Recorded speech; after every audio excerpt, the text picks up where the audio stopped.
Hi everyone, and welcome to the final week of WeWare Month.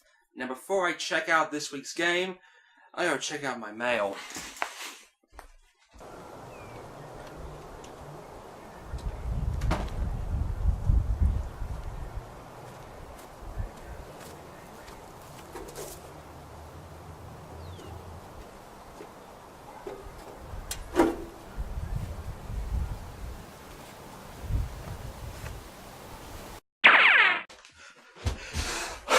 Okay, screw WeWare Month! I got something 10 times better!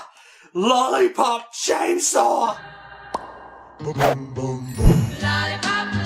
Lollipop Chainsaw is your standard game of a cheerleader with a chainsaw hunting down zombies in a high school with the severed head of her boyfriend.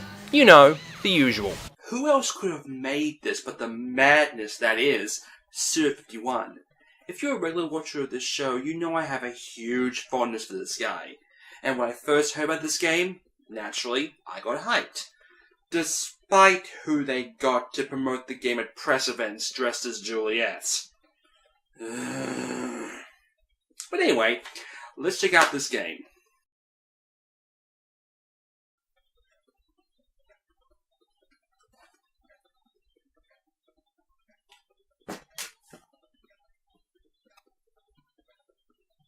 Okay, so, yeah.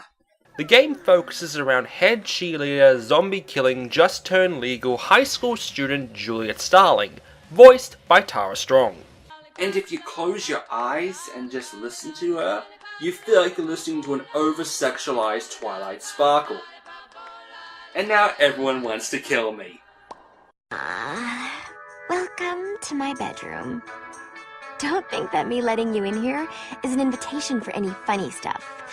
I mean, not that I have a problem with funny stuff. Juliet heads to school to celebrate her 18th birthday with her boyfriend, Nick. Which is awesome for me because every time she's talking to him, I feel like she's talking to me. I love you, baby! I love you too! However, when she arrives, she finds her school overrun with zombies. Making her way through the school, she finds Nick. Sadly, he has been bitten by a zombie, and to save him, Juliet cuts off his head.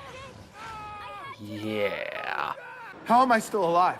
How am I still talking without a fucking thorax? The game is basically a hack and slash with you using all 4 buttons. Controlling Juliet feels pretty easy and pulling together combos is quite simple, especially with what Juliet's sensei has taught her. No, I'm not shitting you. The story involves some emo Marilyn Manson wannabe student opening a rift between our world and the so-called rotten world. Let me guess. Because he was bullied? Yeah! The game is what you expect from s2e18 with its trademark style of writing and characters being completely over the top. Can you name me one other game where a cheerleader kills zombies with a chainsaw while dancing on a stripper pole? I thought not. The soundtrack features work from mindless self-indulgence Jimmy Urine, as well as some oldies like Mickey, Pac-Man Fever, and obviously Lollipop. The game is essentially linear with no real ways of exploration. Everything seems to have been laid out with numerous button prompts, as well as auto-targeting when you acquire your rocket launcher. Not all games have to be open world, obviously, but there's something as too much hand-holding, and there was rarely a time where I ran out of the game's health item, lollipops, obviously, and when I did run out and die, most of the time there was a roulette that brought me back. All the characters are hilarious, especially Nick and Juliet's little sister Rosalind, who I've effectively dubbed Pinkie Pie. Some of the dialogue is absolutely hilarious, and like everything else s2e related, all the characters swear like crazy, and like any s2e game, retro-style levels are thrown in for absolutely no reason. The biggest problem with Lollipop Chainsaw? Its length. I breezed through the single-player campaign in a night. The only thing left was to go to previous stages and getting a higher score, which, besides looking at Juliet's cleavage, really doesn't offer much. What's saddest is this is probably the most original title we will see all year. Everything else is just sequels, shooters, or shovelware. Is it just me, or has the game world become just that more depressing? This game had the makings to be one of the most standout games of 2012. And it is good, don't get me wrong, but short length and continuing handholding just drove it down for me. And sadly, it's nothing compared to Suda's early work, like Killer 7 and Metal Heroes. Suda knew that zombies were the most cliche thing around, so he attempted to make one of the most fucked up zombie games. I just wish he made it a bit longer though. On the plus side, there will be DLC costumes based off the animes High School of the Dead and Dead Man Wonderland. So there's that at least. Maybe I should stick to retro games. Anyway, our Enigma, we'll see you all next week.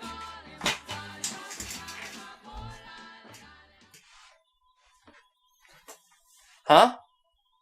Oh right! Where?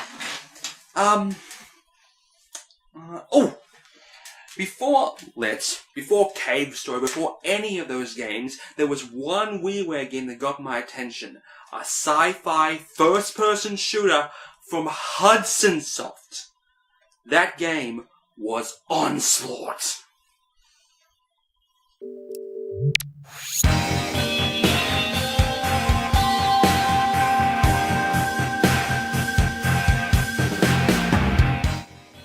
Okay, am I crazy, or does this music belong anywhere besides a first-person shooter? Eh, it's just the home channel. Bet the in-game music's better.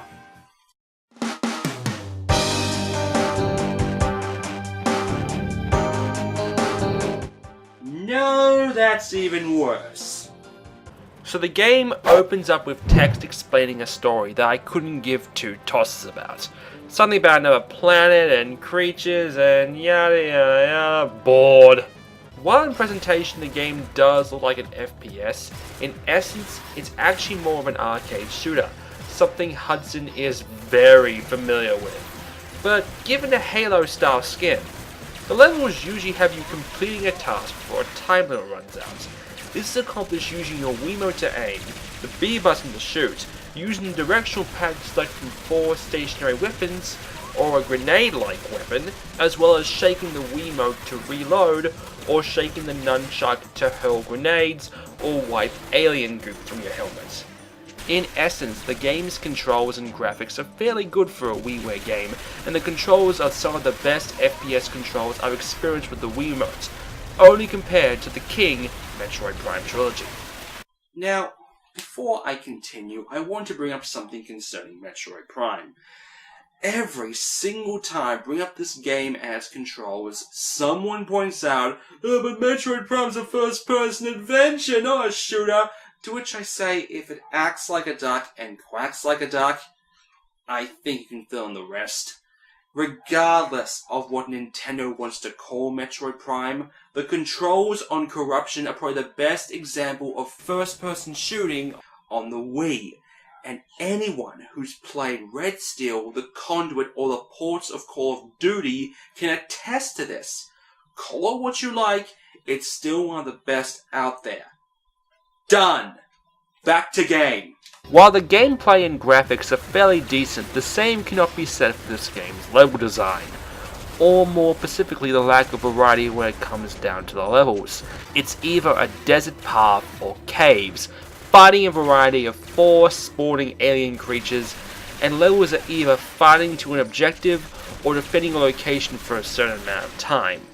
On top of that, there seems to be a combo scoring system on how many consecutive hits you make, accompanied with the same sound effects over and over again.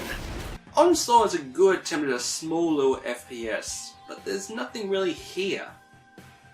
Oh no, they have multiplayer. Let's check that out.